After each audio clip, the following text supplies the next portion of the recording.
በአሜሪካና በእስራኤል የተከፈተው ጦርነት አለ። አሜሪካና እስራኤል ጦርነቱ ለመክፈት የሰጡት ምክንያት አለ። በኢራን በኩል ደግሞ ይህኛው ተቀባይነት እንደሌለው የገለጸችበት ሁኔታ አለ። ከዚህ ላይ ያለ አስተያየት? ጦርነቱ ሲጀመር በጣም የተሳሳተ ዓላማና የኢራንን አቅም አሳንሶ በማየት የተጀመረ ስለሆነ አስገራሚ በሆነ አቅም ኢራን ጦርነቱ ሪታሊየት እያደረገች ትገኛለች ማለት ነው። ስለዚህ የኢራን አቅም አሳንሶ በማሰብ የተካሄደ ጦርነት በመሆኑ ውጤቱ አሁን እያየነው ነው።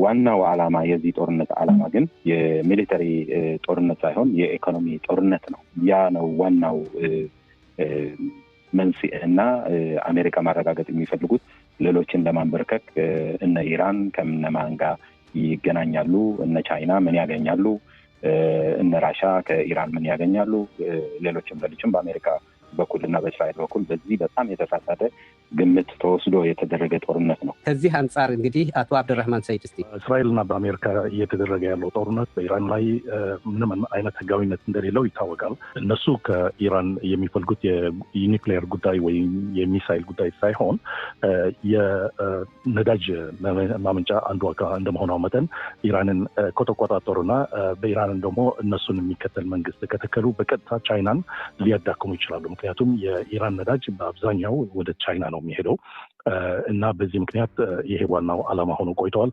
ለእስራኤሎች ደግሞ መስፋፋትና ለአካባቢውም የሪጅኑም አንድ አባወራ ሆኖ ለመምጣት ትንሽ ችግር ሲፈጥባቸው የነበረው የኢራንን መንግስት ነው። ስለዚህ ለነሱም የኢራን መንግስት ማስወገድ አቅሞም ማዳከም እንደ አንድ ዓላማ ተወስደዋል። እንግዲህ እስካሁን አዝማሚያው የጦርነት አዝማሚያ የኢራን በአሸናፊነት የወጣችበት ሁኔታ ነው ያለው። ምክንያቱም ዓላማው የኢራን መንግስት ማስወገድ ከሆነ ወይም የኢራን የጦር ኃይል ማዳከም ከሆነ ይሄ እንግዲህ ሳይሳካ ነው የቀረው። በዚህ ዓላማ ከተወሰደ ኢራኖቹ አሸናፊ ሆነው እንደሚወጡ እየተገመተ ነው በአሁኑ ጊዜ። አሁን ካነሱት አቶ አብዱራሂም ካነሱት የማሸነፍ የመሸናነፍ ጉዳይ ጋር በተያያዘ ሁለት ሊሆኖች ቢቀመጡም አንደኛው አሜሪካና እስራኤል ቢያሸንፉ አሊያም ደግሞ ኢራን ብታሸንፍ የሚል ነገር ተወስዶ በዓለማችን አጠቃላይ የዲፕሎማሲ የፖለቲካ አካሄድ ዓለም አቀፍ ግንኙነት ላይ የሚኖረው አንድምታ ምንድን ነው? ወደ ጋዜጠኛ መሀሪ ልሂድ። እሺ፣ በመጀመሪያ ኢራን አሸንፋ የወጣችበት ጦርነት ከዛ በኋላ ምን ይፈጠራል የሚለውን ላብራራና ኢራን ይህንን ጦርነት በአሸናፊነት ከወጣች ወይም አሸናፊነት የሚለው እንደ ኮት ተወስዶ ምንድነው አሸናፊነት ዴፊኒሽኑ ትተን በአሸናፊነት ከወጣች በዚህ ጦርነት መጀመሪያ የሆነው ነገር ሁሉም ኢራን በዓለም አቀፍ ደረጃ ከማንኛውም ሀገር የገባችበት ውል ይሰረዛል ማለት ነው። አዲስ ሁኔታ ነው የሚፈጠረው። በተለይ በአቶሚክ ዓለም አቀፍ ግንኙነትና ውል የነበረው ከኢራን ጋር እሱ ሁሉ ውድቅ ተደርጎ ኢራን በቀላሉ የአቶሚክ ቦምብ ወይም ማበልጸግ የምትችልበት ሰፊ እድል ይፈጠራል። ሁለተኛ ደግሞ የአሜሪካም የእስራኤልም ሄጌሞኒ በመካከለኛ ምስራቅ ያበቃል ማለት ነው።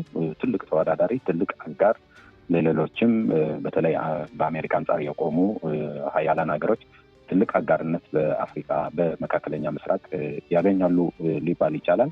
ከዛ በኋላ አዲስ የሆነ የአሰላለፍ ስርዓትም ሊፈጠር ይችላል የሚል እምነት ነው ያለኝ።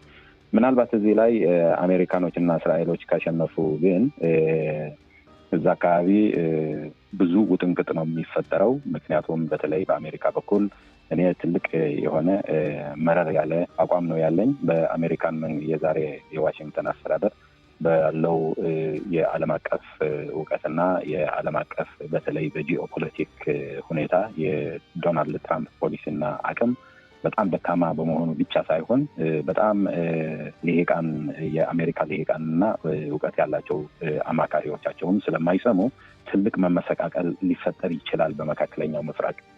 በሌላም ወገን ያሉ የሀያላን ሀገራት በአሜሪካ አንጻር እየተሰለፉ እንደ ራሻም እንደ ቻይናም ትልቅ ቁጣ ስለሚቀሰቅስ ሌላ ጦርነት የሚጋብዝና ምናልባትም ወደ ሶስተኛ የዓለም ጦርነት ሊመራ ይችላል የሚል ሁኔታ ነው ያለው። ጦርነቱ በሰላማዊ መንገድ መፍትሄ የሚያገኝ ይመስላችኋል? አቶ ዩሱፍ ያሲን፣ ቀደም ብለን ያልነው ጉዳይ ነው። ምንድን ነው በትክክል አንዱ አገር ተሸነፈ፣ ሌላኛው አሸነፈ፣ ወይም ደግሞ አንዱ ማሸነፍ ስላልቻለ ሌላው ለመሸነፍ ስላልበቃ የግድ ወደ ኮምፕሮማይዝ ወይም ስምምነት መምጣት ያለባቸው ነገር እስከሆነ ድረስ የግድ ወደዛ መምጣታቸው አይቀርም።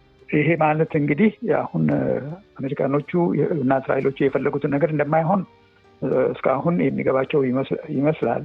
ስለዚህ አንድ የሆነ ኮምፕሮማይስ የመፈለጉ ጉዳይ ነው የሚሆነውና ያን በኮምፕሮማይስ ፍለጋ ውስጥ እንግዲህ ሌሎች ሀገሮች የሚገቡበት ትራምፕ ራሱ እንግዲህ ለፕሬዚደንት ፑቲን ደውለዋል፣ አነጋግሮታል እና አንዳንድ ነገሮች ተነጋግረዋል የሚል ነገር አለ።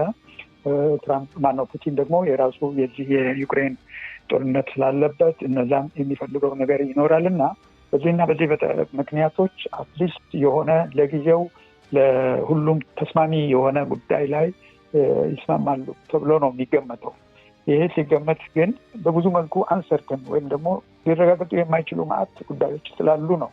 አንድ በኩል እናስገባለን፣ እግረኛ ሰራዊት እናስገባለን፣ ኩርዶችን እንጠቀማለን፣ እነዚህ የመሳሰሉ መስፈራሪያዎቹም በአሜሪካኖቹ በኩል እንደሚመጡ ነው እና ከዚህ ሁሉ ግን ይሄ በአሜሪካ ያለውን ስርዓት ቀጥሎ እስከ ኖቨምበር 2026 ድረስ በምርጫ በሚደረግበት ጊዜ የአሜሪካ ሕዝብ ይህንን ትራምፕ የተባለው ሰውዬና የእሱ ሪፐብሊካን ፓርቲ ይመርጣል ወይስ አይመርጥም ነው። ካልመረጠና አሜሪካ ወደ ትክክለኛው እንደገና ከዓለም ጋር ተስማምታ የምትሄድ ሀገር ትፈጠራለች ወይስ ትራምፕ እንደ ልቡ የሚያስኬዳትና አሁን ያለው ጃሬድ እንደዚህ ብሎኝ እንትና እንደዚህ ብሎኝ ማለት እንግዲህ አማቹ ነው የልጁ ባል ነው። እሱ ባለው መሰረት ነው እንግዲህ የስንት ደህንነት ተቋማት እያሉ ነው እና ከዚህ ሁኔታ ራሷ ነጻ ትወጣለች ወይ ነው አሜሪካ ባጭሩ። ጋዜጠኛ መሐሪ ባልተጠቀሱ ነጥቦች ላይ አሁን ምንድነው ጦርነቱ በሰላም ሊያልቅ የሚችልበት ሁኔታ አሁን እየተፈጠረ ነው። እንደዛ ምለው እየተፈጠረ ነው ምለው ኢራን አዲስ እና ቋሚ የሆነ የተኩስ አቁም ስምምነት ተደርጎ የኢራን የማድረግ ችሎታ የልዑላዊነት የሁሉም ነገሮች መብት የሚሰጥ መፍትሄ ካልመጣ ጦርነቱ ሊቋረጥ አይችልም የሚል አቋም ይዛለች ኢራን። አሜሪካኖችም እስራኤሎችም የሚሉት ነገር ደግሞ ሌላ ነገር ነው እንደምናየው አላማቸው ግቡን ስላልመጣ። ዋናው ነገር ግን በዚህ በዓለም ኢኮኖሚ ስርዓት ላይ ምስቅልቅል የወጣና ዓለም በሙሉ ቪክቲም የሆነበት ጦርነት ስለሆነ በተለያዩ ፕሬዠሮች አሁን ወደ ተኩስ አቁም ስምምነት መድረስ የሚቻልበት ሁኔታ ሊመጣ ይችላል።